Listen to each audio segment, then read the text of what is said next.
Hello, welcome back mga Karemar. Ngayon lang tayo ulit mag-upload ng video. So, ito, meron tayong i-upload dito na Sony. Sona lang siya, wala nang ni. So, ang problema nito, magbubukas, mag-on siya, mamamatay, mag-on, mamamatay, tapos magbi-blink siya ng red. Mag-i-error siya.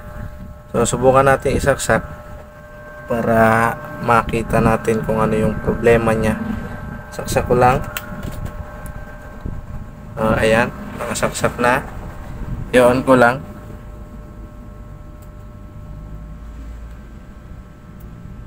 So ayan, umilaw yung green niya. Bubukas yan. Ayan, bubukas siya ulit. So ayan, bubukas, nag-raster, magbi-blink. Ayan, so bilangin natin yung kanyang blink. 1, 2, 3, 4, 5, 6. So 6 blink siya. So ang tinutukoy ng kanyang 6 blink ay inverter board ng backlight. So bubuksan natin ito para makita natin yung loob.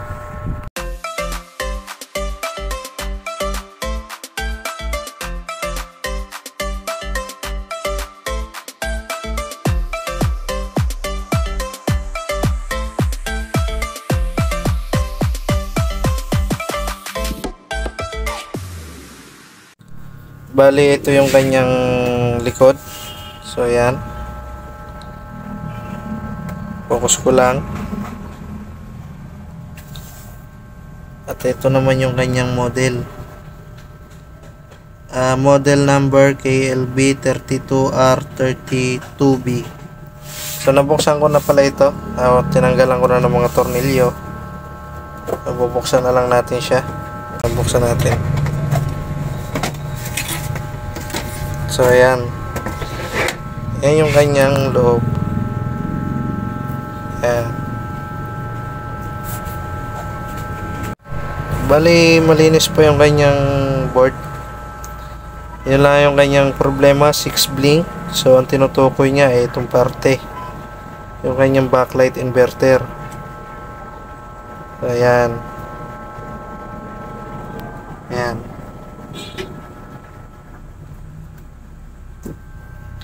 Yung mga ganito, meron itong error code kung paano i-bypass. Hindi na natin mamadaliin to. Hindi na natin patatagalin to kasi alam kong basic lang naman ito sa inyo, lalo na sa mga, para lang naman to sa mga baguhan na nag-aaral pa lang ng technician. So isang maiksing paliwanagan lang. Pagka ganun ang tinutukoy niya, backlight inverter, error. So ang lagi nyo lang hahanapin dito yung kanyang 31 pins. Bibilang kayo ng 31 pins mula dito sa may bilog na to, itong bilog, yung mark na yan, marka 31 paikot, 31 paikot. Yan. 1, start kayo ng bilang dito. So pagdating ng 31 pins, maglalagay lang kayo ng 10K resistor. So meron tayong 10K resistor dito na dinugtungan ko na. Ayan, itatap lang natin yan dito sa 31 pins to ground. Ayan, para maiksing paliwanagan lang, para lang po ito sa mga newbie pa lang. Sa mga master at veterano natin dyan, alam na nila to, basic na to. Bibilang po tayo ng 31 pins na papunta rito, mula dito papunta doon, paikot. Yan, 31 pins, itatap lang po natin ito to ground. I-ano mo sa ground. So kung mapapansin nyo, meron na akong nakabang na hinang dyan. Yan, so dyan natin siya itatap. So ilalagay ko lang po ito at para makita nyo kung paano yung setup niya. Ganito lang po kada simple yung pagtatanggal ng error ng 6 blink. So kabit ko lang yan. Bali ito na, naikabit na natin yung 10K resistor sa 31 pins to ground.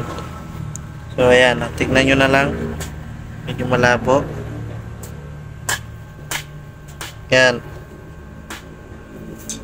to ground po siya, 31 pin to ground. So hindi ko na po ito pinatagal pa kasi simple lang naman po itong pagtatanggal ng error ng Sony sa backlight inverter. Itong video na to ay para lang po ito sa mga gusto pang matuto, ng mga nag-aaral mag-technician. So sa mga master natin dyan, shout out po sa inyo. Alam nyo na po ito, basic na basic po ito sa inyo. So try natin isaksak para malaman natin kung magbi-blink pa ba siya. Saksak ko lang. Ayan. Tapos i-on natin, i-on ko lang.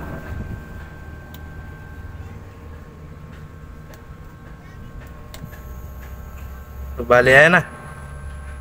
Di ba? So stable na yung kanyang green indicator green. So ayan, patayin ko lang. Masapol.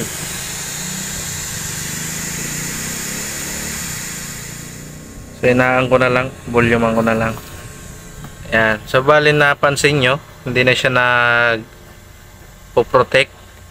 Ayan, stable na yung kanyang indicator sa green. Meron na siyang raster, tuloy-tuloy yung kanyang video.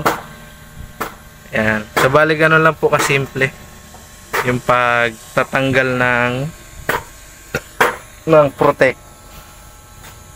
Ng protect po na 6 blink.